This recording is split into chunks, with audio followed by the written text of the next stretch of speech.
నేను పరిశుద్ధాత్మ దేవుని అడుగుతున్నాను, ప్రభా సిలువ ధ్యాన కూటాలకు వెళ్తున్నాను, అక్కడికి బోలెడు మంది ప్రజలు వస్తారు, నీ ప్రజలతో మీరు ఏం మాట్లాడతారని నేను ప్రభుని అడిగినప్పుడు ప్రభు నాతో చెప్పిన ఒక అద్భుతమైన సంఘటన, అద్భుతమైన చరిత్ర ఈ రాత్రి నేను మీకు వివరించి చెప్పటానికి నేను ఆశ కలుగున్నాను. పరిశుద్ధాత్ముడు నాకు సహాయము చేయునుగాక. హల్లెలూయా. మన ప్రభు అయిన యేసుక్రీస్తు వారు 2025 సంవత్సరాల క్రితం ఇజ్రాయేలు దేశంలో యెరూషలేము పురవీధుల్లో ఆయన సిలువ మోస్తూ గోల్గతా కొండపైన ఆయన సిలువ వేయబడ్డారు.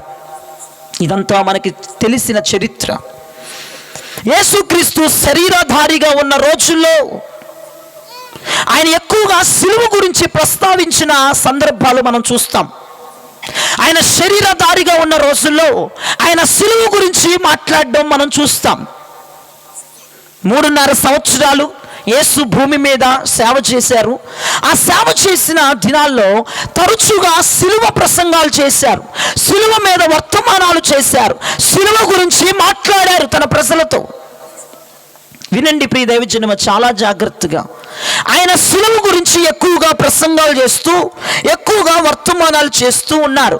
అయితే ఆ కొన్ని ప్రసంగాలలో మన మత్తయి సువార్త, లూకా, మార్కు చదివేసేయండి అమ్మా, చదివేసేయండి. కాదు చదివేసేయండి. ఎవరో ఇప్పుడు బైబిల్లోకి వెళ్ళిపోయారు, చదివేసేయండి. అసలు అధ్యాయం చెప్పాను, నేను వచ్చి చెప్పాను, తిప్పేస్తున్నావేంటి? చెప్పినప్పుడు వెళ్ళండి, చెప్పినప్పుడు నా వైపు చూడండి, దేవునికి స్తోత్రం చెప్పండి. ఏం చెప్పలే, బైబిల్ తిప్పేస్తుంది. ఏం చదువుతావు చదివి, నేను కాము కూర్చుంటాను. మత్తయి, లూకా, మార్కు, యోహాను సువార్తల్లో మనం చూస్తే యేసు ప్రభు వారు తన శిష్యులతో చెప్పిన, కూడి వచ్చినటువంటి ఆయన ప్రసంగాలు వినేటువంటి భక్తులు వచ్చినా వాళ్ళకి ఎక్కువ సిలువ గురించి ఆయన చెప్పేవారు, తరచుగా సిలువ గురించి మాట్లాడేవారు. చాలా జాగ్రత్తగా ఈ రాత్రి వినటానికి ప్రయత్నం చేయండి. ఆయన సిలువ ప్రసంగాలు చేస్తూ, సిలువ గురించి ప్రకటించుతూ, సిలువ గురించి ఆయన వర్ణిస్తూ ఉన్న రోజులవి. వినండి, సిలువ గురించి ప్రసంగాలు చేసిన యేసయ్య, సిలువ మీద బోధన చేసిన యేసయ్య ఒకానొక రోజున ఆ సిలువ ఎక్కాడు. స్తోత్రం చెప్పండి గట్టిగా. ఏ సిలువ గురించి అయితే ఆయన బోధ చేశారో, ఏ సిలువ గురించి అయితే వాక్యం చెప్పాడో, ఏ సిలువ గురించి అయితే మాట్లాడాడో, అదే సిలువ యేసయ్య ఎక్కినట్లు మనం చూస్తున్నాం. సిలువను మనం ఎలా చూస్తామంటే, సిలువలో వ్రాలాడేవారు బైబిల్లో గ్రంథం సెలవిస్తుంది శాపగ్రస్తుడు. ఏ గ్రస్తుడు ఏంటండి? శాపగ్రస్తుడు. లేఖనాలు చెప్తున్నాయి, సిలువలో వ్రాలాడేవాడు శాపగ్రస్తుడు. మరి ఇప్పుడు సిలువలో వేలాడేవాడు శాపగ్రస్తుడైతే మన యేసయ్య శాపగ్రస్తుడా? మన యేసయ్య పరిశుద్ధుడు. ఆయన జన్మలో, ఆయన కర్మలో, ఆయన వ్యక్తిగతములో, ఆయన భౌతికములో, ఆధ్యాత్మికతలో పాపము లేకుండా బ్రతికాడు. గట్టిగా చప్పులు కొడుతూ ప్రభు నామాన్ని గణపరచండి. ఆయన అన్నాడు, సవాలు విసిరాడు రాజులతో, శాస్త్రులతో, అధికారులతో, ప్రజలతో, మీలో ఎవడైనా నాలో పాపం ఉందని కనుగొంటే, ఉన్నాడా ఎవడైనా నాలో పాపం ఉందని కనుగొనేవాడని ఒక ఉజ్జీవమైన వాక్కుని విడుదల చేశాడు. ఏ సిలువ గురించి ప్రసంగం చేశాడో, ఏ సిలువ గురించి మాట్లాడాడో, మరి అదే సిలువ ఎక్కాడుగా. ఆ సిలువను ఎక్కిన ప్రతి ఒక్కడు శాపగ్రస్తుడు అవ్వాలిగా. మన దేవుడు శాపగ్రస్తుడు కాదు, కానీ మన శాపమును ఆయన మీద వేసుకొని సిలువకెక్కాడు. స్తోత్రం చెప్పండి గట్టిగా. మన శాపమును ఆయన మీద వేసుకొని ఆయన శాపముగా మార్చబడ్డాడు. వాస్తవానికి మన దేవుడు శాపగ్రస్తుడు కాదు, అపవిత్రుడు కాదు, దొంగ కాదు. ఆదాము అవ్వ చేసిన పాపం, వారు శపించబడ్డారు. వారు చేసిన పాపమును బట్టి వారు శపించబడ్డారు. ఆ శాపమే తరతరాలుగా ఈనాటికి మనల్ని తరుముతా ఉంది. ఈ శాపమును పోగొట్టడానికి, ఈ పాపమును, దరిద్రమును తీసుకువేయటానికి నా దేవుడు శాపగ్రస్తుడుగా మారాడు. దేవునికి స్తోత్రం కలుగునుగాక. శాపగ్రస్తుడు శాపగ్రస్తుడుగా మారాడు, పాపిగా మారాడు. కానీ ఆయన పాపి కాదు, ఆయన శాపగ్రస్తుడు కాదు, మారాడు. ఆయన మారకపోతే ఆ సిలువలో ఎవరెక్కాలి చెప్పండి? కుర్చీలో కూర్చున్న వాళ్ళు బొమ్మల్లా కూర్చోమన్నారా? బట్టల షాప్కి వెళ్ళారా మీరు? బట్టల షాప్కి ఏలూరు కానీ కొంచెం సిటీస్లోకి వెళ్తే ఇట్టుంటే బొమ్మలు ఎంట్లకి ఎరబూసుకొని. కానీ మీరు ఎంటికలు మీరు మంచి బొమ్మల్లాగా తల మీద కొంగులేసుకుని అట్టా కూర్చున్నారు, కదలే మెదలే. మనం బొమ్మలం కాదు, మనం దేవుని బిడ్డల మన్నలు. గట్టిగా చప్పులు కొట్టుండి ఒకసారి కొట్ట. ఇంతేనా? అపవాదికి వెన్నపూస్తున్నారా? ఆయిల్ మసాజ్ చేస్తున్నారు, కొట్టు గట్టిగా, చంపలు పగిలిపోవాలి. దేవునికి స్తోత్రం. ఓకే, కుర్చీలో వాళ్ళు బొమ్మలు కాదు, మనుషులు వేరే నిరూపించారు. వందనాలు మీ అందరికీ. వినండి ప్రియ దైవజనమా, దేవుడు సూటిగా నీతో మాట్లాడుతున్న ఒక అద్భుతమైన విషయం. ఆయన శాపగ్రస్తుడు కాదు, ఆయన పాపి కాదు, ఆయన అపవిత్రుడు కాదు. నీ శాపమును తొలగించడానికి, నీ పాపమును తొలగించడానికి, మన శాపమును మన పాపమును ఆయన మీద వేసుకొని ఆయన శాపగ్రస్తుడుగా, ఆయన పాపిగా మారిపోయాడు. దేవునికి స్తోత్రం కలుగునగాక. హల్లెలూయా. శాపములో ఉన్న మనల్ని విడిపించడానికి, పాపములో ఉన్న మనల్ని విడిపించడానికి ఆయన సిలువ ఎక్కాడు. వాస్తవానికి సిలువ ఎక్కవలసింది యేసు కాదు, ఆ ప్లేసులో నువ్వు నేను ఉండాలి. మనం ఆ సిలువ ఎక్కకూడదని యేసు ప్రభు వారు ఆ భారాన్ని, ఆ బాధ్యతని, ఆ కఠినమైనటువంటి ఆ తీర్పుని ఆయన తీసుకున్నాడు. ఆయన ఎంత గొప్ప దేవుడు అంటే, ఎంత ప్రేమమయుడంటే, మన పాపాన్ని మన శాపాన్ని ప్రభు మీద వేసుకుని ఆయన బలైపోయారు. దేవునికి స్తోత్రం కలుగునగాక. హల్లెలూయా, హల్లెలూయా. దేవుడు మొదట మోషేని పంపాడు. మోషే, నీవు వెళ్ళి నా ప్రజల యొక్క శాపాన్ని తీసివేయి. మోషే వల్ల కాలేదు. సమూయేలును పంపాడు. సమూయేల్, నీవు నా ప్రజల పాపములను తొలగించు, శాపాన్ని తొలగించని పంపాడు. సమూయేలు వల్ల కాలేదు. ఏలియాను పంపాడు. ఏలియా వల్ల కాలేదు. ఇంకా ప్రజలు కట్టులేని ప్రజలుగా తిరుగుతూ ఇంకా శాపగ్రస్తములోనికి, ఇంకా భయంకరమైన పాపములోనికి వెళ్ళిపోతున్నారు. అనేకమైన ప్రవక్తలను పంపాడు దేవుడు. మన శాపాన్ని తీసివేయడానికి, మన శాప బంధకాలు తెంచివేయడానికి అనేకమైన ప్రవక్తలను పంపిన వారి వల్ల కాలేదు. ఇక ప్రభువే శరీరధారిగా భూమి మీదకు వచ్చేసాడు. గట్టిగా చప్పట్లు కొట్టండి. మన శాపమును, మన పాపమును తొలగించడానికి, తీసివేయడానికి, మన నీతిమంతులుగా చేయడానికి దేవుడు కుమారుణ్ణి భూమి మీదకు పంపించేశాడు. ఆలోచించండి ప్రియ దైవజనమా. ఈ రోజున మనం ఆయనకి ఎంతైనా కృతజ్ఞులమై ఉండాలి. ఎవరండి మన శాపాన్ని తీసుకునేది? ఎవరండి మన పాపాన్ని భరించేది? ఎవరండి మనం చేసే తప్పులు వాళ్ళ మీద వేసుకొని ఎవరండి మనకు సానుభూతి చూపించేది? ఎవరండి మనకు అడ్డు నిలబడేది భూప్రపంచంలో? ఒక్క యేసు ప్రభు తప్ప. ఆయనకి ఏమి ఇచ్చామో తెలియదు, ఏమి ఇవ్వలేదు, ఏ త్యాగమైన కొరకు చేయలేదు. ఆయన మన కొరకు వచ్చి, మనం ఆ సిలువలో వేలాడకూడదని చెప్పి ఆయన సిలువలో వేలాడారు మనదంతా తీసుకుని. వినండి ప్రియ దైవజనమా, మోషే కాలంలో, మోషే నువ్వు సినాయి పర్వతం మీదకి రావాలి, నువ్వు సినాయి పర్వతం ఎక్కాలి. ఎక్కాడు. 40 పగళ్ళు 40 రాత్రులు సినాయి పర్వతం మీద మోషే ఉన్నాడు. నేను ఎందుకు ఈ సందర్భాన్ని చెప్తున్నానో మీకు చివరిలో అర్థమవుతుంది. దేవుడు 40 పగళ్ళు 40 రాత్రులు సినాయి పర్వతం మీద మోషేతో ఏం మాట్లాడాడో చెప్పనా?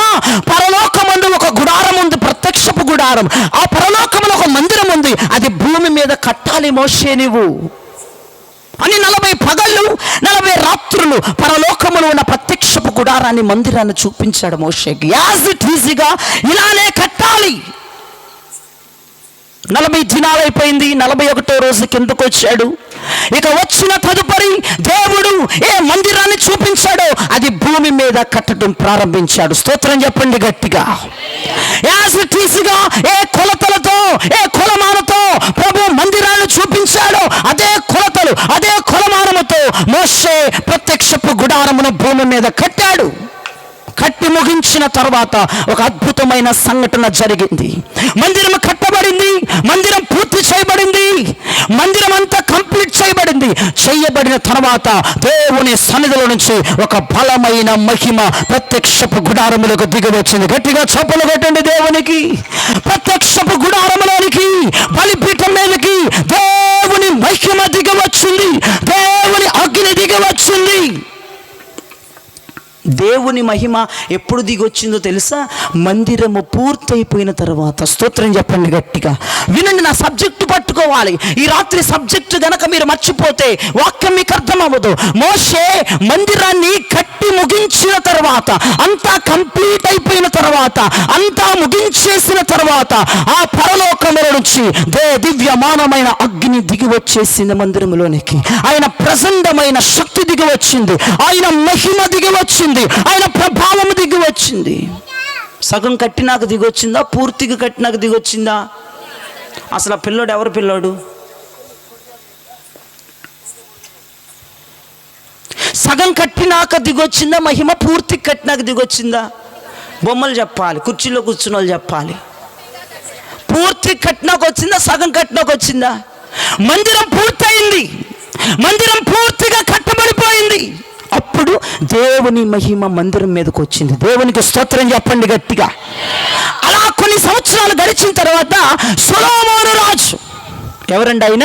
సొలొమోను రాజు కూడా ఆయన రాజు అయిన మొట్టమొదటి తొలి దినాల్లో ఆయన మందిరం కట్టడానికి పూనుకున్నాడు. దేవునికి స్తోత్రం చెప్పండి.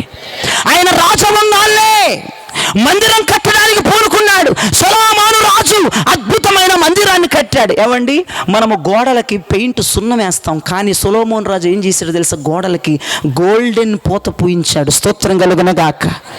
బంగారపు రేకులను పొదిగించాడు, స్తంభములు బంగారం, గోడలు బంగారం. అద్భుతముగా కొన్ని కోట్ల రూపాయలు పెట్టి సొలొమోను రాజు మందిరాన్ని కట్టిస్తే ఏం జరిగిందో వినండి ప్రియదేవి జనమా. ఆ మందిరములో కూడా దేవుని మహిమ దిగి వచ్చింది. గట్టిగా చప్పట్లు కొట్టాలి, గట్టిగా. ఆయన మహిమ దిగి వస్తే ఏం జరిగిందో తెలుసా? ప్రధాన యాజకులు లోపలికి వెళ్ళలేకపోయారు, ఆయన మహిమను ఎదుర్కోలేకపోయారు, ఆయన మహిమను సమీపించలేకపోయారు. వినండి, సొలొమోను రాజు పూర్తి కట్టినాక మహిమ వచ్చిందా, సగం కట్టినాక మహిమ వచ్చిందా? పూర్తిగా. చెప్పు బుల్లి, పూర్తిగా. నీ గొంతు అయ్యగారికి తెలుసు, నీ గొంతు ఎట్లాంటిదో అయ్యగారులకు బాగా తెలుసు. కాబట్టి నోరు తెరిచి మంచిగా మాట్లాడండి, కోకిల గొంతులన్నీ విడుదలవ్వాలి. సొలొమోను రాజు పూర్తిగా కట్టినాక దేవుని మహిమ వచ్చిందా, సగం కట్టినాక వచ్చిందా? బా, పెదాలు ఏమా గదుపుతుంది బుల్లి. అమ్మో అమ్మో ప్రభువా, పూర్తిగా కట్టేశాడు సొలొమోను రాజు. దేవుని మహిమ వస్తే ప్రధాన యాజకులు వెళ్ళలేకపోయారంట మందిరంలోకి. మోషే కట్టినప్పుడు, మోషే పూర్తిగా మందిరాన్ని కట్టిన తర్వాత దేవుని మహిమ దిగింది. సొలొమోను రాజు మందిరాన్ని పూర్తిగా కట్టి ముగించిన తర్వాత దేవుని మహిమ దిగింది. స్తోత్రం చెప్పండి గట్టిగా. హల్లెలూయా. ఈ రెండు విషయాల్లో ఒక్క విషయం మీకు చెప్పాలనుకుంటున్నాను. పని పూర్తయితేనే దేవుని మహిమ దిగిద్ది. పని పూర్తి అవ్వాలి. మనం ప్రారంభించిన పని పూర్తి అవుతేనే దేవుని మహిమ దిగి వస్తుంది. నువ్వే పని మొదలు పెట్టావో ఆ పని పూర్తి అవ్వాలి, ఆ పని ఫినిష్ అవ్వాలి, ఆ పని అంతా సవ్యంగా జరిగిపోవాలి. అప్పుడే దేవుని మహిమ ఆ గుడారములోనికి కావచ్చు, ఆ మందిరములోనికి దిగి వస్తుంది. దేవునికి స్తోత్రం కలుగును గాక. మోషే మందిరాన్ని కట్టి ముగించిన తర్వాత యెహోవా మహిమ దిగి వచ్చింది. సొలొమోను రాజు మందిరాన్ని కట్టి ముగించిన తర్వాత దేవుని అగ్ని, దేవుని మహిమ ఆ మందిరం మీదకి దిగి వచ్చింది. పూర్తి అవ్వాలంటే దేవునికి స్తోత్రం చెప్పండి గట్టిగా. హల్లెలూయా, హల్లెలూయా. యేసు ప్రభువారు నరవతారిగా లోకంలోకి వచ్చాడు. యేసు ప్రభువారు నరవతారిగా ఈ లోకములోనికి దిగి వచ్చాడు. ఎందుకో చెప్పండి, యేసు ప్రభువారు ఎందుకు వచ్చాడు చెప్పండి? ఇల్లు కొనుక్కోవడానికి వచ్చాడు పాస్టర్ గారు. యేసయ్య ఇల్లు కొనుక్కోవడానికి వచ్చాడా? పొలాలు స్థలాలు కొనుక్కోవడానికి వచ్చాడు. బిర్యానీ వండుకొని తినడానికి వచ్చాడు. ఆయన ఈ లోకానికి ఎందుకు వచ్చాడో తెలుసా? ఒక నిత్య ప్రణాళిక ఉంది. గట్టిగా చప్పట్లు కొట్టాలి. ఇల్లు కొనుక్కోటానికో, బిడ్డల్ని సెట్ చేయడానికో, పొలాలు స్థలాలు కొనటానికో, ఆయనను కనపరుచుకోవటానికో, బిర్యానీ వండుకొని తినటానికో, ఇంకా లోకానుసారంగా ఎంజాయ్ చేయడానికో రాలేదు. ఒక నిత్య ప్రణాళికను బట్టి యేసయ్య లోకానికి వచ్చాడు. ఒక నిత్య ప్రణాళిక ఉంది. చాలామంది అనుకుంటారు, నేను ఎందుకు పుట్టాను, పనికి మాలిందని ఎందుకు పుట్టాను, నేను ఎందుకు కన్నదో మా అమ్మ అనుకుంటారు. మనము పుట్టడానికి కూడా ఒక ప్రణాళిక గీసాడు యేసయ్య. స్తోత్రం చెప్పాలి గట్టిగా. ఎప్పుడు అలా అనుకోవద్దు. నేను ఎందుకు పుట్టానో, ఏం సాధించాలో, ఎవరి కోసం బతకాలో అనుకోవద్దు. నీ కొరకు ఒక ప్రణాళికను గీసే ప్రభు తల్లి గర్భములో నిన్ను వేశాడు, బయటికి తీసుకొచ్చాడు. యేసు ప్రభు వారి లోకానికి రావటానికి ఒక నిత్య ప్రణాళిక ఉన్నట్లుగా నిన్ను ఈ లోకంలోనికి ప్రవేశపెట్టడానికి కూడా మనకు ఒక నిత్య ప్రణాళిక ఉంది. దేవునికి స్తోత్రం కలుగును గాక. హల్లెలూయా, హల్లెలూయా.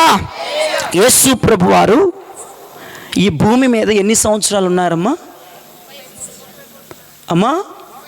33.5 సంవత్సరాలు శరీరధారిగా యేసు ప్రభు వారు భూమి మీద ఉన్నారు కదా. ఎందుకు? ఏం చేయడానికి? దయ్యాలు వెళ్ళగొట్టడానికి కాదు, అద్భుతాలు చేయడానికి కాదు, చచ్చిపోయిన వాడిని లేపడానికి కాదు. అలాగనుకుంటే పాత నిబంధనల ప్రవక్తలు అవన్నీ చేసేశారు.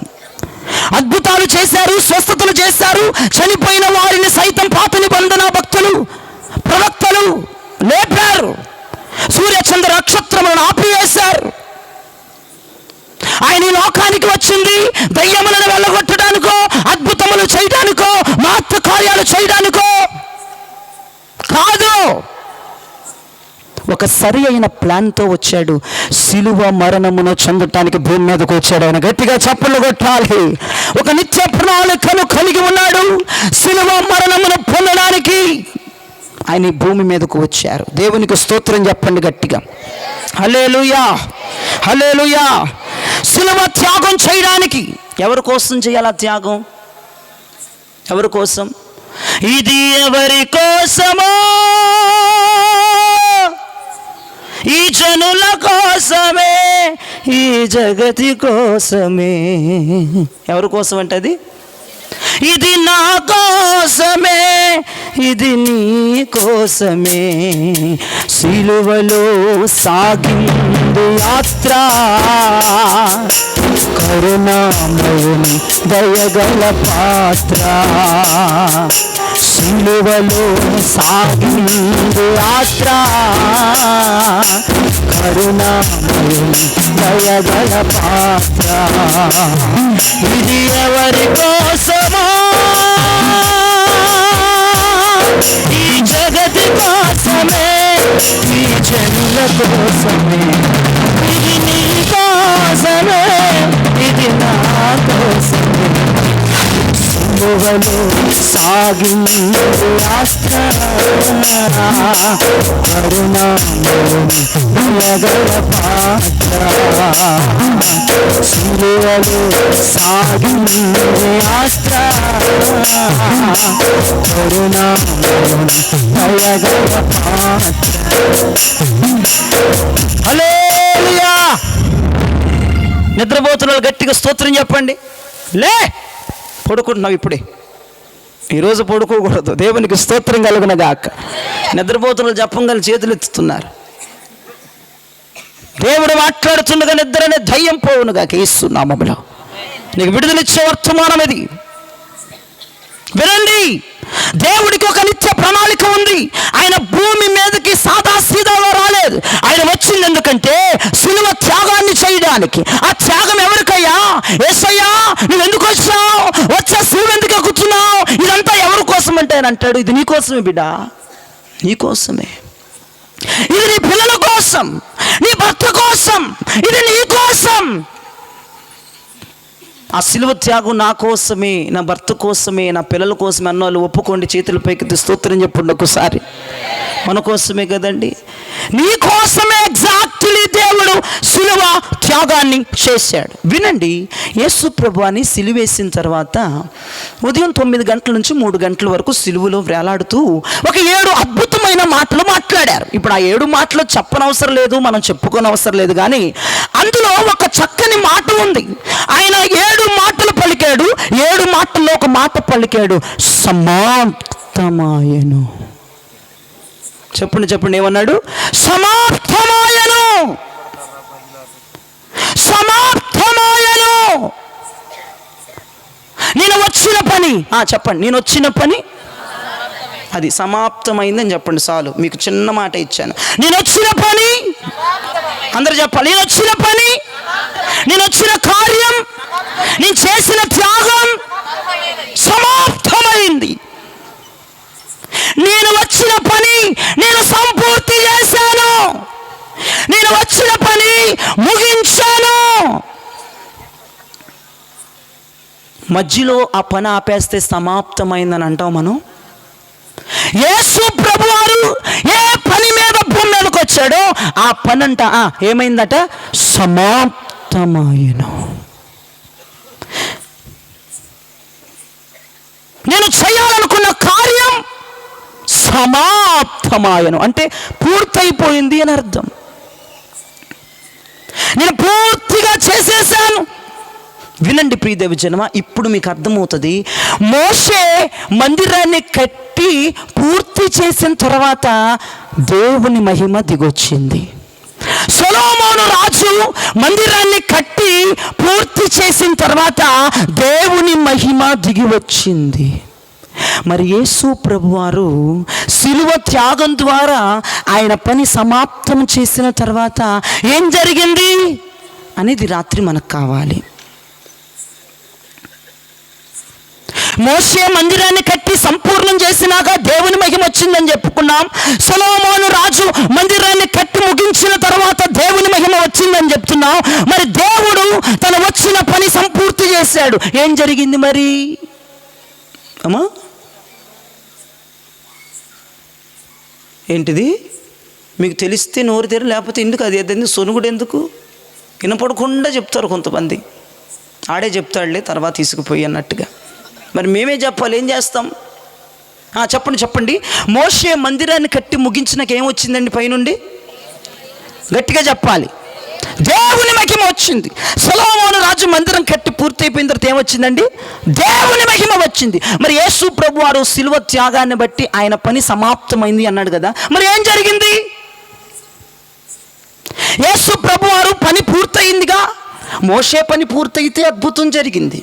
సొలొమోను రాజు పని పూర్తయితే అద్భుతం జరిగింది. మరి యేసయ్య పని పూర్తయింది కదా. మరి ఏం జరిగింది? సమాప్తమయ్యను అన్నాడు కదా సిలువలో. నేను వచ్చిన కార్యం అయిపోయింది, ముగించాను అన్నాడు కదా. నా ఉద్దేశాన్ని నేను సంపూర్తి చేశాను అన్నాడు కదా. నేను ఇచ్చిన మాట కంప్లీట్ చేశాను అన్నాడు కదా.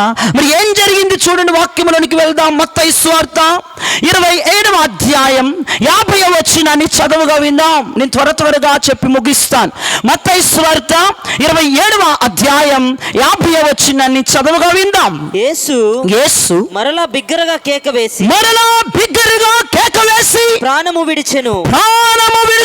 అప్పుడు దేవాలయపు తెర పైనుండి క్రింది వరకు రెండుగా చినిగిన బైబిల్స్ వల్ల పెట్టి గట్టిగా చప్పలు కొట్టాల. నేను ఆపు అన్నదాకా ఆపదు. కొట్టాలి. యేసయ్య స్తోత్రం అంటూ కొట్టండి, హల్లెలూయా అంటూ కొట్టండి, మహిమ కలుగును గాకంటూ కొట్టాల. వినండి ప్రియదేవి జనము, నా వైపు చూడండి. ఇక బైబిల్లో మీరు చూడాల్సిన టైం అయిపోయింది. యేసు ప్రభువారు తన సిలువ త్యాగాన్ని కంప్లీట్ చేసిన తర్వాత, సంపూర్ణము చేసిన తర్వాత ఏం జరిగిందో తెలుసా? దేవాలయపు తెర చిరిగిపోయిందట. దేవునికి స్తోత్రం. దేవాలయపు తెర 2 ముక్కలుగా చిరిగిపోయింది, 2 ముక్కలైపోయింది. ప్రత్యక్షపు గుడారం ఉంది, అందరూ తెలిసి దాని గురించి. 3 ప్లేసులు ఉంటాయి. ఒకటి ఆవరణం, తెలుసా మీకు? ఒకటి ఆవరణం, 2 పరిశుద్ధ స్థలం. ఇదంతా పరిశుద్ధ స్థలం. ఆ పెద్దలు కూర్చున్నారు కుర్చీలు, అది ఆవరణం అనుకోండి. ఈ గ్రౌండ్ అంతా పరిశుద్ధ స్థలం.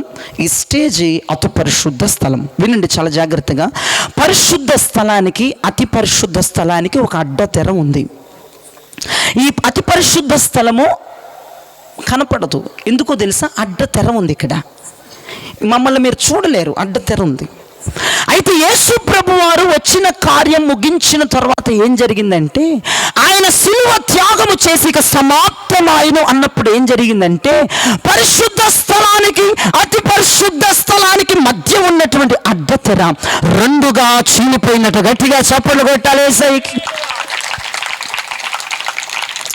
ఏం జరిగేదంటే, ప్రత్యక్షపు గుడారంలో 365 రోజులకి, సంవత్సరానికి ఒక్కసారి ప్రధాన యాజకుడు అతి పరిశుద్ధ స్థలములోనికి ధూపం వేయటానికి రావాలి. చాలా జాగ్రత్తగా వినండి. ప్రధాన యాజకుడు సంవత్సరానికి ఎన్నిసార్లు చెప్పాలి? ఒక్కసారి మాత్రమే ధూపం వేయటానికి అతి పరిశుద్ధ స్థలములోనికి రావడానికి అవకాశం ఉంది. ఎప్పుడు పడితే అప్పుడు రావటానికి లేదు. ఇక్కడ ఉన్న దేవుడు అక్కడ ఎవరికి కనపడడు. ఇక్కడున్న మహిమ అక్కడ కనపడదు. అంతా దాగుడు మూతలాగా ఉంటుంది వ్యవహారం. ఎందుకంటే అడ్డు తెర ఉంటుంది. ఒక్క ప్రధాన యాజకుడు మాత్రమే, దైవజనుడు మాత్రమే, వినండి ప్రియ దైవజనమా, సంవత్సరానికి ఒక్కసారి లోపలికి వచ్చి ధూపం వేయాలి. మరలా ఎట్లా రావాలి తెలుసా? నడుంకి తాడు కట్టుకొని రావాలి. ఏం కట్టుకోవాలా? ఈ తాడు ఆవరణములో ఉండాల. ఇతను అతి పరిశుద్ధ స్థలంలోకి రావాలా. ఎందుకని నడుముకు తాడు కట్టుకొని అతి పరిశుద్ధ స్థలములోనికి వచ్చి ధూపం వేయాలి అయ్యగారంటే, అతి పరిశుద్ధ స్థలములోనికి ఒకవేళ అయ్యగారు అయిష్టంగా వచ్చాడనుకో, అయోగ్యంగా వచ్చాడనుకో, వచ్చినట్టు పుట్టుకుని చచ్చిపోతాడు. ఎట్ట చచ్చిపోతాడు? ఎట్టగా? ఇక 108 రావవసరం లేదు. ఇక గుండె జబ్బో ఇంకే జబ్బో రావవసరం లేదు. ఇక అడుగు పెట్టంగానే అతి పరిశుద్ధ స్థలం పుట్టుకుని పోవటమే. ఎలా ఉంటే? అయోగ్యంగా, అపరిశుద్ధంగా, అపవిత్రంగా, అయిష్టంగా ఉంటే చచ్చిపోతారు. ఇక బయట ఉన్న ప్రజలు ఒక 2, 3, 4, 5 గంటలు చూసి అయ్యగారు చచ్చిపోయాడు, లాగండి అని తాళు పట్టుకుని బయటికి ఈడ్చే పరిస్థితి ఆ రోజుల్లో, ఆ కాలంలో. యేసు ఏం చేశాడు తెలుసా? సంవత్సరానికి ఒక్కసారి అతి పరిశుద్ధ స్థలములోనికి రావాలని రూల్ ఉంది. అది కూడా పరిశుద్ధంగా రావాలని రూల్ ఉంది. పరిశుద్ధంగా ధూపం వేయాలని ఉంది. అపరిశుద్ధంగా వస్తే చచ్చిపోవాలన్న రూల్ ఉంది అక్కడ. వినండి ప్రియ దైవజనమా, ఇప్పుడు దేవుడు ఏం చేశాడంటే, ఇక్కడ ఉన్న దేవుడు ప్రజలకి కనపడట్లేదు. ఇక్కడ ఉన్న దేవుని శక్తి ప్రజలకి కనపడట్లేదు. ప్రజలు దేవుణ్ణి చూడలేకపోతున్నారు. ప్రజలు దేవుని వద్దకు రాలేకపోతున్నారు. ప్రజలు దైవాశీర్వాదాలు పొందలేకపోతున్నారు. ప్రజలు విడుదల పొందలేకపోతున్నారు. దేనికైనా ఒక అడ్డు ఉంది, ఒక అడ్డ తెర ఉంది. సంవత్సరానికి ఒక్కసారి అయ్యగారు రావాలి, ప్రజలు దీవించబడాలి. సంవత్సరానికి ఒక్కసారి ఏ నెలలో పంపుతారో తెలియదు. అప్పటి వరకు ప్రజలు ఉసూరమని కూర్చోవడమే. వారి బాధలకు సమాధానము రాదు, వారికి రోగాలకు స్వస్థత రాదు, వారి యొక్క ఆర్థిక సమస్యలు తీరవు, వారి పిల్లలు ఆశీర్వాదం పొందరు. సంవత్సరానికి అట్లా చూస్తూ ఉండాలి. ఈ తెర ఉంటుంది, ఏమీ కనపడదు. ఇటు వ్యవహారం, ఇక్కడ వ్యవహారం. యేసు ప్రభు దాన్ని గమనించి ఏం చేస్తాడో తెలుసా?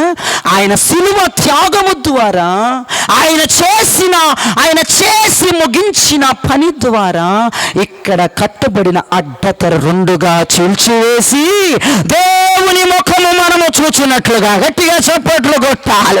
దేవుని కృప మన మీదకి వచ్చినట్లుగా, దేవుని ప్రభావం మన మీదకి వచ్చినట్లుగా, దేవుని శక్తి మనం పొందినట్లుగా, మన బిడ్డలు విడుదల పొందినట్లుగా, మన ఆర్థిక లాభాలు పెరుగునట్లుగా, శారీరక, ఆధ్యాత్మిక, ఆత్మీయ అభివృద్ధి జరుగునట్లుగా అడ్డతెర చీల్చి లాగివేశాడు. ఎవరికి సంతోషం లేదట్టింది, ఉసూరుమని కూర్చున్నారు పిల్లలు. కొట్టండి గట్టిగా చప్పట్లే సైకి. ఇప్పుడు నేను కనపడుతున్నానా మీకు? ఏమ్మా కనపడుతున్నానంటే దేవుడు ఏం చేశాడు? అడ్డతెర చేశాడు. ఇక నువ్వు దేవుణ్ణి డైరెక్ట్గా ఎదుర్కోవచ్చు. నీ బాధలు నువ్వే ఆయన దగ్గరికి వెళ్ళిపోయి చెప్పుకోవచ్చు. ఆయన పాదాల మీద పడవచ్చు, కన్నీటితో కడగొచ్చు. నీ భర్త గురించి చెప్పొచ్చు, నీ బిడ్డల గురించి చెప్పొచ్చు, నీ వ్యాపారాల గురించి చెప్పొచ్చు, వ్యవసాయం గురించి చెప్పొచ్చు, నీ లోటుపాట్లు చెప్పొచ్చు. ఆయన పాదాలు తనివి తీర ముద్దు పెట్టొచ్చు. యేసయ్య సిలువలో చేసిన త్యాగం ద్వారా మనము ఆయనను చూడగలుగుతున్నాం. ఆమేన్ చెప్పండి. మనము ఆయన వద్దకు రాగలుగుతున్నాం. ఆమేన్ చెప్పండి. మనము ఆయన ఆశీర్వాదమును పొందగలుగుతున్నాం. ఈ రాత్రి ఏం జరగబోతుందో తెలుసా? నీ పట్ల దేవుడు ఏం చేయబోతున్నాడో తెలుసా?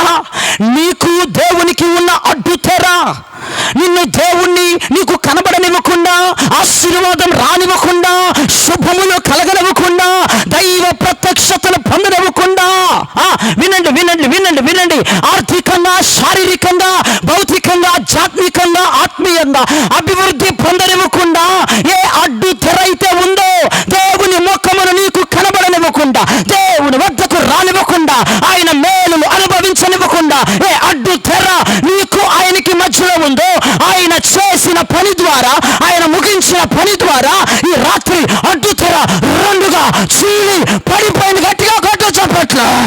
రెండుగా చీలిపోయింది అడ్డు తెర. ఆయనను మనం చూడగలుగుతున్నాం. ఆయన మనం చూడగలుగుతున్నాం. ఎంతమందికి సంతోషం ఉంది? ఇప్పుడు మనం యేసయ్యను చూడగలుగుతున్నాం. ఆయన కృప పొందగలుగుతున్నాం. ఇప్పుడు ఎవరెవరైతే అనారోగ్యముతో వచ్చారో వారు స్వస్థత పొందబోతున్నారు. ఎవరెవరైతే బంధకాలతో వచ్చారో విడుదల పొందబోతున్నారు. ఎందుకంటే ఏం చెప్తావు నువ్వు? నాకు యేసయ్యకి ఉన్న అడ్డు తెర ఏమా చిరిగిపోయింది. ఎవరైనా నేను అడిగారు అనుకో, ఏంటి ఇంత హ్యాపీగా ఉన్నావు, ఏంటి ఈ మీటింగ్కి వెళ్ళొచ్చి, ఏంటి ముఖం అంతా ఎలిగిపోతుంది ఏంటి? అయ్యగారు నిన్నేమన్నా మెచ్చుకున్నారా స్టేజ్ మీద? అయ్యగారు శాలువా కప్పారా? అయ్యగారు మోతీచూర్ లడ్డూ, నాకు అదంటే ఇష్టం లేదు, ఎందుకే దాని పేరు చెప్తున్నా. మోతీచూర్ లడ్డూ పెట్టారా? ఈ మీటింగ్స్లో చాలా సహకరించారు వీళ్ళని, నీకేమైనా బహుమతి ఇచ్చారా? ఏంటి ఇంత వెలిగిపోతుంది అంటే నువ్వేం చెప్పాలి తెలుసా? అవేమి చేసినా నాకు తృప్తి ఉంటుందో ఉండదో తెలియదు కానీ బుల్లి అక్క, నాకు దేవునికి ఉన్న అడ్డు తెర రెండుగా చీలిపోయినందుకే సంతోషం. కుసూరు మొక్కలారు కొట్టా గట్టిగా చప్పట్ల. చేతబడి చేసే వాళ్ళకి అట్టా చూస్తారేంటి? చేతబడి చేసే వాళ్ళు ఇట్టా చూస్తారు. వాళ్ళు కన్ను అరిపితే ఆ మంత్రం పనిచేయదు. హలో హలో, మన మాంత్రికులం కాదు, మనం ఎవరని చెప్పండి? దేవుని బిడ్డలు అండి. మరి దేవుడి బిడ్డలు అంటేనండి కాళ్ళు ముందుకు జాపి ఒక అమ్మ, మీరేం బాధపడబాకండి, అర్థమైందా? అసలుకి ఇక్కడ చూసాను ఒక బ్యాచ్ దైవజనులు ఇక్కడ కూర్చుంటే దైవజనులకే కాళ్ళు చూపిస్తున్నారట. మరి ఎంత భయభక్తులు లేని పిల్లలు ఒకసారి జ్ఞాపకం చేసుకుని మీకే వదిలేస్తున్నాను నేను. దైవజనుల వైపు కాలు పెట్టొచ్చా? మరి ఏంటి నువ్వు ఒక షోకేస్ బొమ్మలకు ఇట్టొచ్చు, ఇట్టా నీకేమన్నా ఇదా? కాలు జాపే నీకు పద్ధతి ఉంటే వెనక్కి వెళ్ళిపో. నిద్రపోతానంటే ఆ కారు కనపడుతుంది వైట్, ఆ వెనక్కి వెళ్ళిపోయి పడుకో. లేదంటే కుర్రపిల్లలాగా చీకట్లోకి వెళ్ళిపోండి. ఎందుకు ఇక్కడ మాకు ఉసూరుమని మా ఎదురు? దేవునికి స్తోత్రం, స్తోత్రం చెప్పండి గట్టిగా. వినండి ప్రియ దైవజనమా, ఏం చెప్తున్నాను నేను ఇప్పుడు? చూసారా, మీరు చేసే డిస్టర్బెన్స్కి మర్చిపోతాం చెప్పింది కూడా. ఎవరైనా అడిగారనుకో, ఏంటి సంతోషం ఏంటి, ఈ హ్యాపీ ఏంటంటే, అమ్మా నాకే సత్కారాలు జరగలేదమ్మా, నాకే సన్మానాలు జరగలేదమ్మా, నేను యేసయ్యను చూశాను 3వ రోజు మీటింగ్లో. స్తోత్రం చెప్పండి. నేను యేసయ్య కార్యాలు చూశాను, యేసయ్య నాతో మాట్లాడితే నేను విన్నాను, యేసయ్య నా బిడ్డను ముట్టుకున్నాడు, యేసయ్య నా భక్తులు ముట్టుకున్నాడు, యేసయ్య నాకు విడుదలిచ్చాడు. నేను యేసయ్యని ఇప్పుడు బాగా చూడగలుగుతున్నాను. ప్రియ యేసురాజును నే చూచిన చాలు, మహిమాలో పడు. ప్రియ యేసురాజును నే చూచిన చాలు, మహిమాలో నీ నాయనతో ఉంటే చాలు. ప్రియ యేసురాజు హుషారు కొట్టని పోవాలి, మహిమాలో నీ నాయనతో ఉంటే చాలు. ప్రియ యేసురాజును చూచిన చాలు, మహిమాలో నీ నాయనతో ఉంటే చాలు. ప్రియ యేసురాజును చూచిన చాలు, మహిమాలో నీ నాయనతో ఉంటే చాలు. నిత్యమైన మోక్షాత్మను నన్ను చేరి, నిత్యమైన మోక్షాత్మను నన్ను చేరి, హక్కుల హక్కులు హర్షించిన చాలు, హక్కుల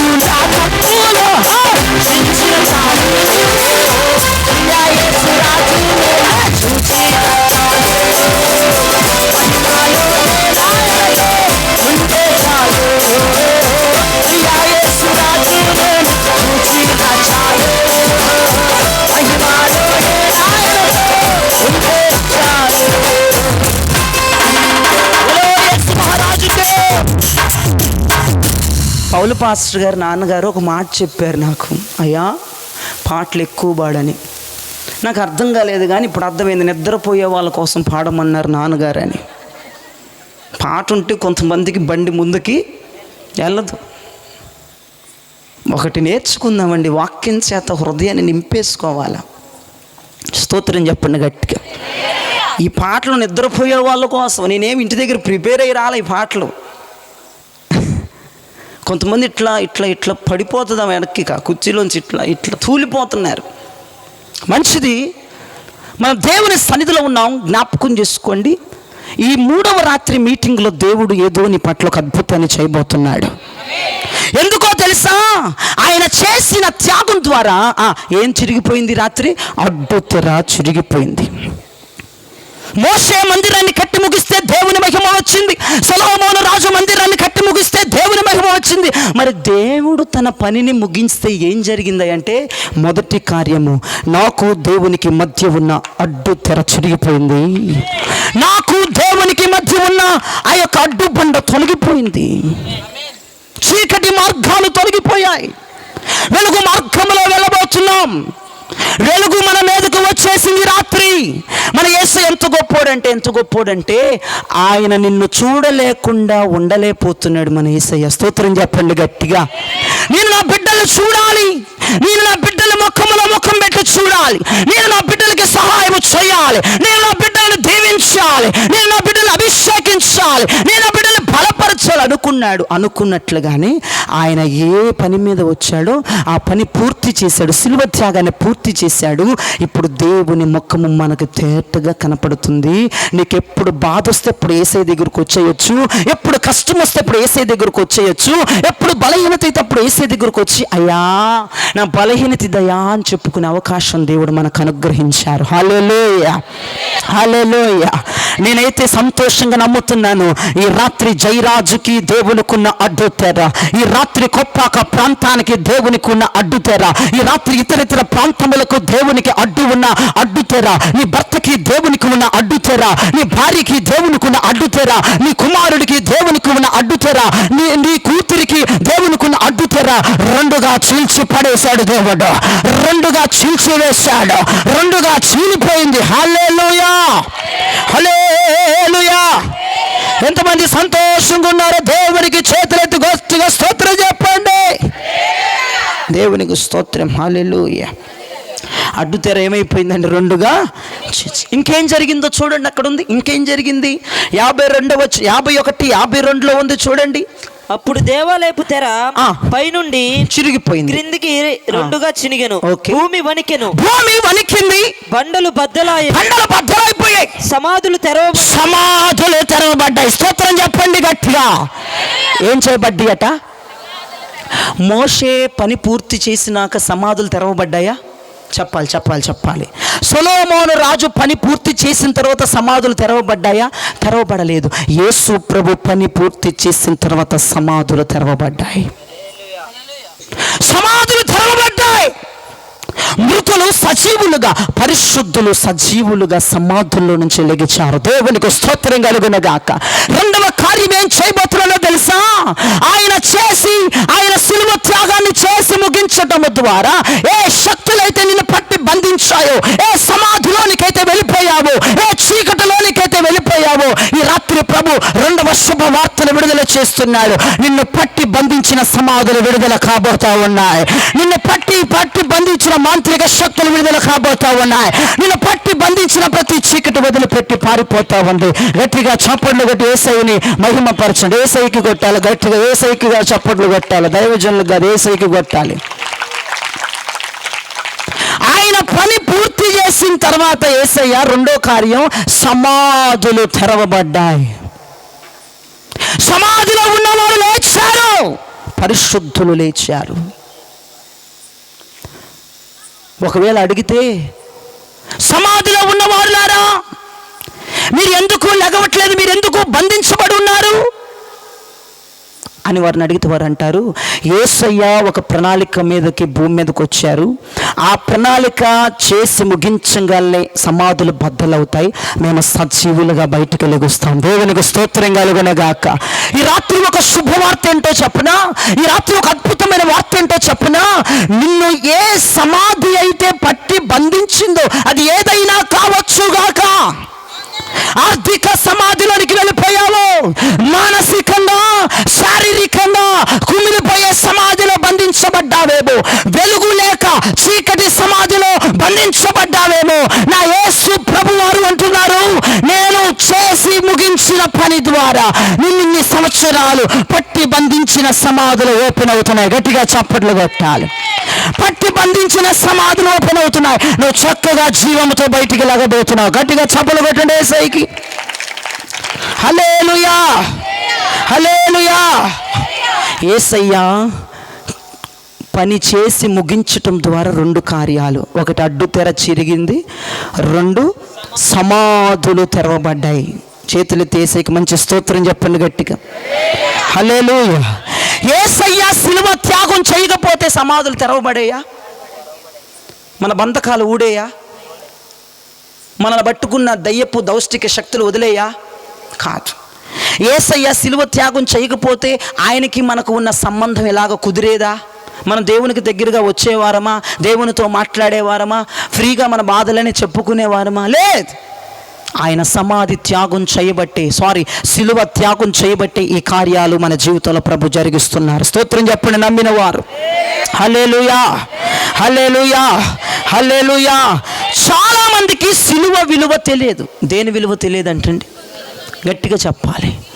చాలా మందికి ఏ విలువ తెలియదు? సిలువ యొక్క విలువ తెలియదు. అపోస్తలుడైన పౌలు అంటున్నాడు, నశించుచున్న వారికి సిలువను గూర్చిన వార్త ఎలా ఉందట? ఎర్రితనము. కానీ రక్షించబడుతున్న మనకి ఈ సిలువ ధ్యాన కూటాలకు వచ్చిన వారు వినాలి. 3వ రాత్రి రక్షించబడుతున్న మనకి సిలువను గూర్చిన వార్త ఎలాగట? శక్తి. గట్టిగా చప్పట్లు కొట్టాలి యేసయ్యకి. సిలువను గూర్చిన వార్త శక్తినిస్తుంది మనకి. సిలువ మనకి విడుదల ఇస్తుంది. సిలువ మనల్ని విడిపిస్తుంది. సిలువ మనల్ని రక్షిస్తుంది. సిలువ మనల్ని ఆదరిస్తుంది. స్తోత్రం కలుగునగాక. హల్లెలూయా, హల్లెలూయా. చాలా మందికి సిలువ విలువ తెలియదు. మరి ఏ విలువ తెలుసా? డబ్బు విలువ తెలుసు, బంగారం విలువ తెలుసు, స్థలాలు పొలాల విలువ తెలుసు, పిల్లల విలువ తెలుసు. సిలువ విలువ తెలియదు. వినండి చాలా జాగ్రత్తగా. మనం డబ్బు విలువ తెలుసుకున్న ప్రయోజనం లేదు, బంగారము విలువ తెలుసుకున్న ప్రయోజనం లేదు, బిడ్డల విలువ తెలుసుకున్న ప్రయోజనం లేదు, ఈ లోకంలో అందచందాల విలువలు తెలుసుకున్న ప్రయోజనం లేదు. కానీ సిలువ యొక్క విలువను తెలుసుకుంటే నీకు శక్తినిస్తుంది. దేవునికి స్తోత్రం కలుగునగాక. సిలువ విలువను తెలుసుకుంటే అది నీకు శక్తి, అది నీకు భద్రత, అది నీకు విడుదల, అది నీకు విమోచన. జ్ఞాపకం చేసుకుందాం ఈ రాత్రి. పేతురు అంటాడు, వినండి నా వైపు చూడండి అందరూ. పేతురు అంటే నిద్రపోయే వాళ్ళు నా వైపు చూడండి. పేతురు అంటాడు యేసు ప్రభువా సిలువ నీకు దూరమగును గాక. ఏమంటాడు? అబ్బా పేతురు ఎంత మంచోడురా నువ్వు. మిగతా ఉన్న 11 మంది శిష్యులు పనికి వాళ్ళు, నువ్వు ఒక్కడే మంచోడురా పేతురు అని ముద్దు పెట్టుకున్నాడు. దగ్గరికి పిలిచి, I love you Peter, I love you so much. సిలువ నీకు దూరమగునుగాక, సిలువ మరణము నీకు దూరమగునుగాక అంటే దగ్గరికి పిలిచి కౌగిలించుకున్నాడా? సైతాన పరదయ్యమా, సిలువ మరణం నాకు దూరం అవ్వాలంటావా? ఎంత గుండెలురా నీకు, పో సైతాన పో. ఏమన్నాడు దేవుడు అపోస్తుడైన పేతురుని? పో సైతాన. మీరన్న ఒకసారి పో సైతానని. పో సైతాన్ అంటే వెళ్తుందా? కొంతమంది ఆయన ఉంచుకోవడానికి ఎంత బీభత్సం చేస్తారో. నేను ఎంత గట్టిగా అరిశాను పో సైతాన్ అంటే నీ కోకిల గొంతు కాడ వెళ్ళిపోతాడా? చెప్పమ్మా. పో సైతానను, పో సైతానా, పోరా. నువ్వు మారవు. ఎన్ని సిలువ ధ్యానాలు కూడికలు పెట్టినా అమ్మా నువ్వు మారాలి. ఏం చేయాలి? మారాలి. 26లో నువ్వేం చేయాలి? మారాలి. మీ ఇంటి దగ్గర వాళ్ళు అనుకున్న, అమ్మో ఇది ఎప్పుడు మారింది అక్క, అమ్మో. అప్పుడు ఇంకొక అక్క చెప్పాలి, ఇది కొప్పాక ప్రాంతంలో జరిగిన సిలువ ధ్యానాల కూడికెళ్ళి మారిందంటే. స్తోత్రం. ఇదేంటక్క ఫైటింగ్ చేసేది ఏమంటలేదు? అదంట పౌల్ రాజు గారు అంటే ఎవరు, ఆయనంట 3 రోజులు మీటింగ్ పెట్టాడంటే 27వ సంవత్సరంలో మనం కూడా స్కూటర్ వేసుకొని వెళ్ళిపోదాం. స్తోత్రం చెప్పండి. మారాలని ఎంతమందికి ఉంది? ఒక తాగుబోతాడు నా దగ్గరికి వచ్చాడు. తాగిపోతాడు, అప్పుడు కూడా తాగే ఉన్నాడు. సమాధుల దగ్గర సమాధి కార్యక్రమం చేసేసాను. ఆ పొలాల మీద పడి నా మీదకి వచ్చేస్తున్నాడు. కొడతాడేమో అనుకున్నాను. అందరు నెట్టుకొని వచ్చేస్తే నా చేయి పట్టుకున్నాడు లటుక్కుని. భయం వేసింది. మరి ఇప్పుడు కొత్తోడు కదండి, మరి ఇప్పుడు నాకు తెలియదు. లటుక్కుని చేయి పట్టుకుని, అయ్యగారు, పాస్టర్ గారు, అమ్మో మీ వాక్యం వింటుంటే నేను మారిపోలేను, పచ్చి తాగబోతుంది పాస్టర్ గారు, నా కోసం ప్రార్థన చేయండి అన్నాడు.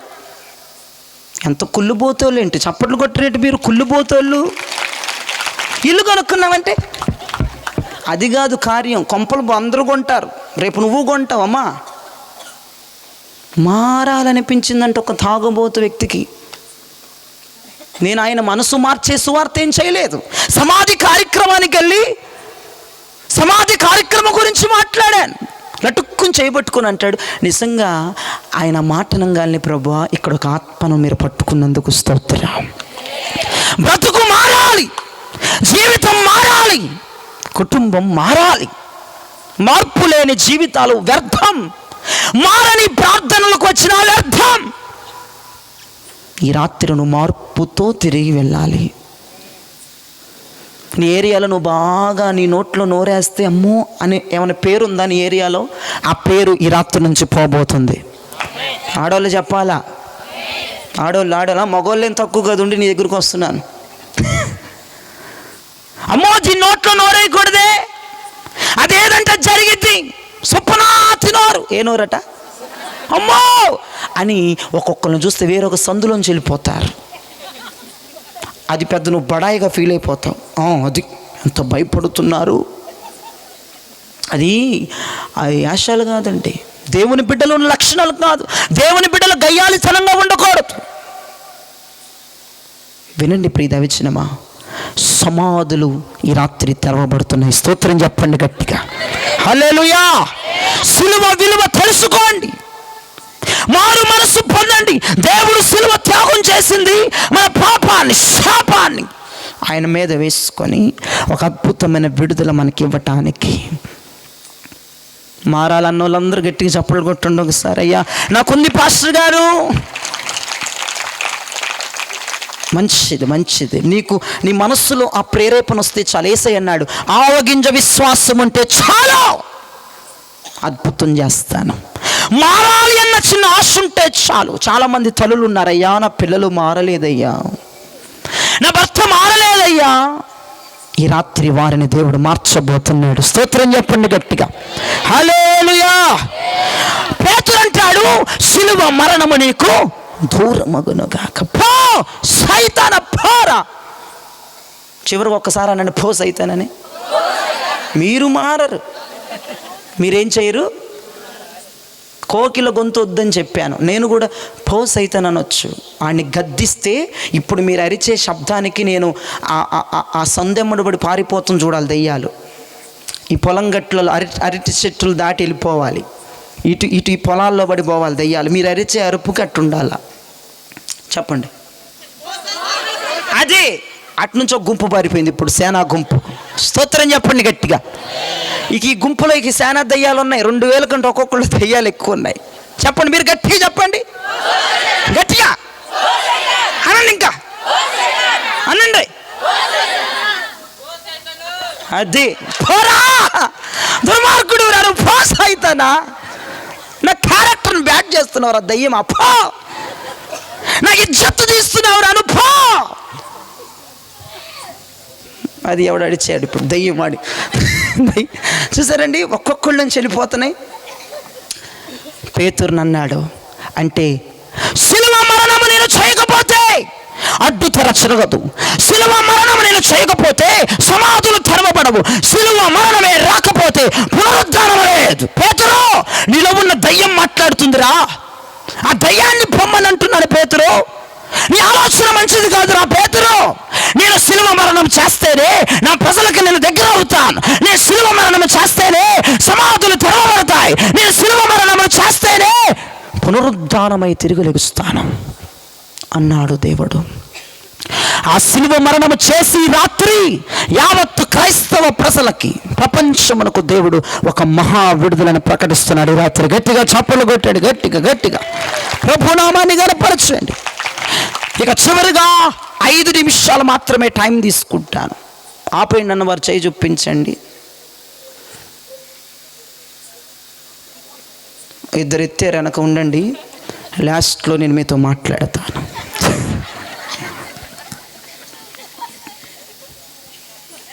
చివర్లో వారితో మాట్లాడతాను. నా దగ్గరికి వచ్చి ప్రార్థన చేయించుకోండి. యేసు ప్రభు వారు సిలువ గురించి మాట్లాడుతూ అన్నాడు, ఎవడైనను నన్ను వెంబడించగోరిన ఎడల, ఏమన్నాడు? ఎవడైనను నన్ను వెంబడించగోరిన ఎడల, పూర్తి చేయరేంటి వాక్యం, తన సిలువను ఎత్తుకొని వారు నన్ను వెంబడి. యేసు ప్రభు వారికి సిలువ ఉన్నట్లుగా మనకు కూడా, నీ భర్తకోక సిలువ ఉందానండి, నీ భర్తకోక, నీకోక, నీ కూతురికి, నీ కొడుక్కి, జయరాజ్ అనే పాస్టర్ గారికి, మన సిలువను మనం ఎత్తుకొని గోల్కతా కొండ వరకు వెళ్ళాలి. మన సిలువను మనం భరించాలి, మన సిలువను మనం సహించాలి. హెబ్రీ పత్రికలో ముగించాను. 12వ అధ్యాయం 1-2 చక్కని మాటలు రాయబడి ఉన్నాయి. వినండి ప్రియ దైవజనమా. హెబ్రీ 12:1-2.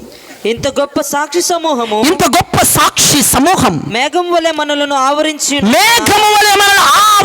ఉన్నందున మనము కూడా ప్రతి భారమును సులువుగా చిక్కులు పెట్టి పాపమును విడిచిపెట్టి విశ్వాసమునకు కర్తయు దానిని కొనసాగించువాడునైనా యేసు వైపు చూచుచు మన ఎదుట ఉంచబడిన పందెములో ఓపికతో పరిగెత్తుదుము. ఆయన తన ఎదుట ఉంచబడిన ఆనందము కొరకై అవమానము నిర్లక్ష్యము పెట్టి సిలువను సహించి చేతులెత్తి స్తోత్రం చెప్పాలి గట్టిగా. యేసయ్య ఏం చేశాడంట? సిలువని, మనం కూడా సిలువను ఏం చేయాలి? సహించాలి.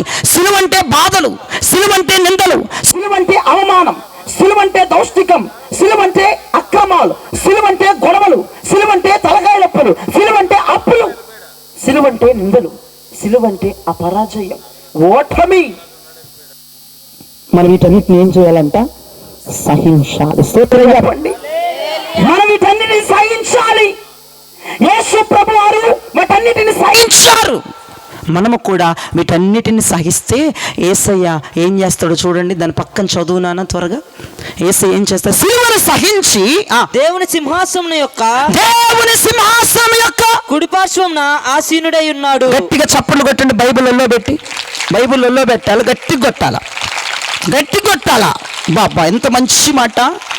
యేసయ్య సిలువను సహించి సింహాసనమందు కూర్చున్నాడు, సింహాసనమందు ఆసీనుడై ఉన్నాడు. హలో నీవు శ్రమలను సహిస్తే నెక్స్ట్ మనం ఏం కొట్టబోతున్నాం తెలుసా? Bumper offer. సింహాసనం మీద దేవుడు కూర్చోబెట్టబోతున్నాడు. గట్టిగా చప్పులు కొట్టాలి. గట్టిగా.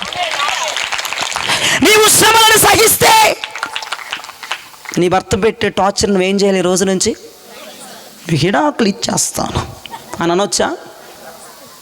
చెప్పాలి. భర్తలు కూడా ఇరుచుకుపడిపోవచ్చా? సహించాలి.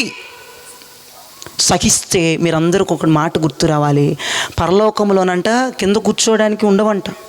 ఎక్కడ కూర్చుంటారంట? ఒక్కొక్కరు సింహాసనం, ఒక్కొక్కరికి ఒక్కొక్క సింహాసనం. దేవుడు అంటాడు సహించడానికి ఏం కావాలి? మనకి ఓపిక కావాలి. అమ్మా కొంచెం ఓపిక పట్టురా బుల్లి. భర్త మారుతాడులే కానీ, బిడ్డలు మారుతారు తల్లి, కుటుంబం సెటిల్ అవుతుంది. ఇంక నేను చచ్చిపోతాను, వీడితో పడలేను. ఎవరు? భర్తనేమంటుంది ఈవిడి, వీడితో అమ్మో కొంతమంది ఉంటారు మంచి వాళ్ళు, ఈయనతో పడలేనంటారు. కొంతమంది ఉంటారు గయ్యాలు, ఈడితో పడలేనంటారు. పిల్లలతో పడలేకపోతున్నాను. ఈ రాత్రి దేవుడి సభలో ఒక మాట అంటున్నాడు, నువ్వు సహించులో తల్లి, సిలువను సహించు. నెక్స్ట్ ఎదురవబోయేది ఏంటి తెలుసా? యోసేపు సిలువను సహించాడు కాబట్టి ఐగుప్తుకి ఏలికగా మారాడు, ఫరోకి తండ్రిగా మారాడు. గట్టిగా చప్పట్లు కొట్టాలి. నీవు సిలువను సహిస్తే, నీవు శ్రమలను సహిస్తే, నీవు నెక్స్ట్ కొట్టబోయే బంపర్ ఆఫర్ సింహాసనం, ఘనత, ఆశీర్వాదం. వినండి, సిలువ మరణము ద్వారా అడ్డుతెర చిరిగింది, సిలువ మరణము ద్వారా సమాధులు ఓపెన్ అయ్యాయి, సిలువ మరణము ద్వారా మనకి సింహాసనం వచ్చేసింది. ఇంకా చివరిగా సిలువ మరణం ద్వారా ఏమైందంటే, వినండి వినండి వినండి, ఒకరోజు సాతానుగాడు ఏం చేశాడంటే, చాలా జాగ్రత్తగా వినండి ఇప్పుడు నేను చెప్పే మాట. ఒకరోజు సాతానుగాడు ఏం చేశాడంటే, ఇది నా చీటి, ఇది నా చీటి, ఇగో జయరాజు పాపాల చీటి, ఇక్కడ రాసుకున్నా నేను పెన్నుతో, జయరాజు పాపాల పత్రం. ఇది పట్టుకొని యేసయ్య దగ్గరికి వెళ్తున్నాడు. యేసయ్యకి నా మీద ఫిర్యాదు చేయడానికి, వీడు పుట్టిన దగ్గర నుంచి ఎన్ని పాపాలు చేశాడో వీడు అని యేసయ్య దగ్గరికి నా పాపాల చిట్టి తీసుకొని, నీ దెయ్యాల మాదిరి కూర్చుంటారేంటి, పాపాల చిట్టి తీసుకొని వెళ్తున్నాడు. అప్పుడే నేను ఏం చేశానో తెలుసా? నేను మారు మనసు పొంది బాప్తిజం పొంది యేసయ్య పాదాల దగ్గర ఉండి, యేసయ్యా నేను పాపినయ్యా అని చెప్తున్నాను. అప్పుడే నేను యేసయ్య పాదాల దగ్గర ఉన్నాను. ఇటు పట్టుకొని వచ్చాడు, ఇటు పట్టుకొని వచ్చాడు. బాబా హలో, నీ పాదాల దగ్గర కూర్చున్నాడు ఎవడో తెలుసా? నా కుమారుడు. ఇదిగో ఆడు పుట్టిన దగ్గర నుంచి కొంచెం ఎదిగి ఊహ తెలిసిన కాడ నుంచి ఏం చేశాడో చూడు, ఇదిగో లిస్ట్, ఇదిగో ఆయన నాకు పంపించు, నరకంలోకి తీసుకెళ్తానని నేను. యేసయ్య అంటున్నాడు, ఇడు పనికి మాలాడు. అప్పుడే నేను తెలివిగా ఏం చేశాను, యేసయ్య దగ్గరికి వెళ్ళిపోయి మారు మనసు పొంది పాప క్షమాపణ పొంది రక్షణ పొంది యేసయ్య పాదాల దగ్గర ఉన్నా. యేసయ్య నవ్వుతా ఏమిరా బిడ్డ ఇట్రా, ఇటు ఆ చీటి ఇటీవని తీసుకున్నాడు. చీటి ఇటీవని తీసుకొని ఏం చేశాడు తెలుసా? ఈ చీటీ చదివి, జయరాజు నువ్వు పాపం చేసావంటగా, ఇది చేసావంటగా, నటిస్తున్నావేంటి, కాలు దగ్గర కూర్చొనల్లా